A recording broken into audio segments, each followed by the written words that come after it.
Well, hi everybody. I'm Bobby. I'm the teacher that Chris was talking about. You see, I'm not as lazy as Chris, so I'm going to do the rest of the work for him today. So, I want to tell you about how I do some assessments. Sometimes I use assessments right out of the textbook, like this. Right here. See, I just I just make sure that the questions line up with the student abilities and bus. But this is good. See, I got vocabulary, I got key ideas, I got critical thinking questions. So I use those at the end of a unit.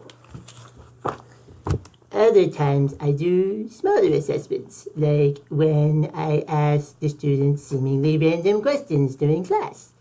Sometimes that's when the student doesn't even know they're being assessed. So, you know what's a good assessment though?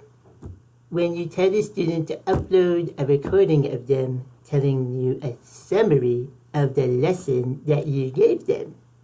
So, that is just a couple of assessments that I wanted to talk about today.